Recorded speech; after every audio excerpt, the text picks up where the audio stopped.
Happy Friday, guys. Welcome to another Facebook HLD update, also for YouTube as well. So we've got an action-packed session today for you, and I thought we'd go down memory lane with some original, and I do mean original, arcade cabinets. So right the way down this whole strip here, we've got a variety of different machines, and I thought let's have a talk about them. Let's talk about the revival that's happening in the retro scene with some new games based on old games that have been released, and then also let's check out some of these awesome beauties. I've got our winner of last week's mug. So we had a mug competition based on your favorite pinball or arcade. And then also we've got a high score to talk about from one of our regular customers who's put a really good high score on Donkey Kong. So I thought, you know what, let's talk about really cool retro arcades. So as long as you've got 5 minutes, sit where you are and I shall start right now. So last week's winner, talking arcades, we talked a bit about pinball, which has had its own revival recently. A huge explosion in the pinball sort of community and world, where I think lots and lots of customers that used to pay it 20 years ago, 30 years ago, have just suddenly fallen back in love with these amazing machines that are no longer in the pubs. But then also the same for the arcades, which we'll talk about in just a minute. So my question was, what's your favorite arcade or what's your favorite pinball? And our winner from last week with our superb retro mug, which I don't have a copy of to show you, so if you missed it, check out last week's video, but it's a great retro mug, is going to Tim Gash, who chose Double Dragon. So well done, Tim, an awesome machine. You spent loads of your childhood playing it, so did I, in Hong Kong, which is quite awesome. I didn't realize that. You were over in Hong Kong playing it, but then why would I? So, you know, really, really good choice of game. Double Dragon, it's very Marmite. Some people hate it, some people love it. I'm definitely on the love it side because back in the late 80s, I used to play it as well. So Double Dragon, Tim, well done, you're our winner. We'll have another winner for you guys as well at the end of the show. So please sit where you are and let's see if you guys can win a mug. So then, Jakob, you ready? He's ready. So let's talk about old retro arcades then. So we have got a bit of a museum vibe that we're building down here with some original cabs. So we've got a Gauntlet here. So it's an Atari classic 4-player. Like check out the joysticks on this and this whole like control panel with the 4 players where you've got the elf, the wizard, the warrior. You've got just a variety of different players here. Now, if you've never played Gauntlet, shame on you, first of all. But secondly, come down and play it. So everything in here, guys, is set up to free play. But this is a classic example. CRT monitor. So there might be a bit of flickering on here, by the way, because it's not an LCD, LED, anything like that. It might be a bit of flicker from its original refresh from the monitor. So don't worry about that. Then we've got Paperboy, original arcade. Now, you can get this, I think, actually on your mobile phones. I think it's in the App Store and Google Store, etc. But this is the original with the handlebars. So again, there might be some flicker. There isn't with the naked eye, but the camera might pick it up. So I'm just going to play very quickly. I'm just going to play like one go on this. Because I've got to, right? Paperboy, stopping at nothing in his valiant effort to save this land from TV journalism. I absolutely love that. Why wouldn't you love robotic speech from 1984? So handlebars, again, all original. Really good example, by the way. This is such a good example of Paperboy. And it was such a tricky game because to control it was really hard. And of course, all you've got to do is deliver your newspapers, pick up more newspapers, and then any of the... Am I green or what? Oh, there we go. And occasionally I smash people's windows, because that's the kind of Paperboy I am. And you've got to avoid this guy here.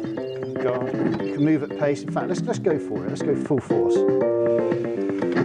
Alrighty. There's a lesson to be learnt there. So the Paperboy, original, fantastic machine. Again, if you haven't played this game, then please come down and check it out. So that's one of our favourites. Then we've got Galaga. I hope that you all know what Galaga is. Donkey Kong, an original Donkey Kong cabinet. Now that brings me on to our regular. So Mark Grafton has set a score of 142,400 on Donkey Kong, an original cab, not a MAME, not a emulator, but an original. So some of you might have seen The King of Kong, the Steve Wiebe movie with Billy Mitchell, etc. Those guys set literally into the millions, but Mark's got 142,000, which is a hell of a score, so well done, Mark. And that's on this exact cab. So again, if you want to come down yourself, spend half an hour and try it, please come down, guys. I'm more than happy to name check you. Donkey Kong Jr., which is another amazing game. Again, this is another original cab. I just fall in love with the artwork, the marquees, just everything about these games is just magic. You cool, Jakob, then follow on down. And then we've got Asteroids. Now, me and Jakob have been playing Asteroids a little bit earlier, so I'm going to give you a quick shot on Asteroids. Now, what you might not see on the monitor here is how incredibly bright the sort of like fire is, and also some of the sources that come looking for you. So let's have a look here. So I don't know if you can see those bullets that I'm firing. They always leave a bit of a trail. Now, that's because of the CRT, the actual monitor itself. You can't really get this reproduced when you try and emulate it. It's just not as crisp and as beautiful. And what I loved about Asteroids was, blimey, it's tough. What I loved about it was, oh man, it's really simple. I was about to say it's really simple to play. It is simple to play, easy concept, but damn is it addictive. So Jakob at the moment got a score of 7,000. I think my top score, my best ever, is about 40,000, but I'm way off. Okay, well, I'm off par. We'll leave Asteroids there. And then also we've got Centipede and also Defender. So if we make our way, just want to grab a quick glimpse of it. What I like now is I like the fact that Asteroids is still playing and Paperboy is still playing, and we're actually getting quite a nice retro arcade vibe. Oh man. Yeah, okay, that's the end, I think, of that. So look, that takes you down memory lane with some of these original cabs that we've got here in our showrooms just outside of Bristol. Oh, now if you want to pop down, like I said, guys, honestly, I can't say it enough. Please pop down. If you want to try and set a high score on something, please do. I'm even happy to log these, because I know, Jakob, you've logged a few high scores that customers have set, and come down and see us. So revival-wise, Outrun was released in '86. 20 years later, they released Outrun 2. So we've had quite a few Outrun 2 original arcade machines here in the showroom, and it just goes to show, doesn't it, that sometimes when you think an idea is dead and buried, it isn't. Like, Outrun was one of the most iconic arcades probably of all time, and I'd love to get my hands on an original Outrun arcade cab here as well. So 20 years later, they released Outrun 2, and we were talking about Pac-Man earlier. So Pac-Man, how old's Pac-Man, Jakob? I'm going to shout dates. 1981, I'm saying. No, he's saying he's not sure. 1981, I reckon, was the original. But then they bought Pac-Man Battle Royale, which you might have seen, which is based on Pac-Man, but you're, instead of being one player, I think you can do up to 4 players, and you're just battling against each other. What a great idea, but again, a classic example of a revival. And then the other one that we picked up on was Space Invaders, which I think was about 1977 or 1979. And then they revived it last year with Space Invaders Space Frenzy, which is almost a bit like a Time Crisis shoot-'em-up version of Space Invaders, but that's 40 years later. So 40 years later, Space Invaders is still alive and in arcades out there right the way across the world, which I love, by the way. What a great notion that is. So my question then.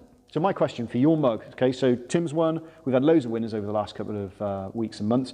So my question for you now is, what game would you love to see a revival? Now, on the Xbox 360, Final Fight, that Capcom classic, that got revived with Final Fight Double Impact, I think they called it. And I would love to see, so I guess me personally, I would love to see a Golden Axe. I can imagine Golden Axe, Sega classic, but imagine that not just remastered with the same graphics, but let's up the graphics a little bit, get some great parallax scrolling.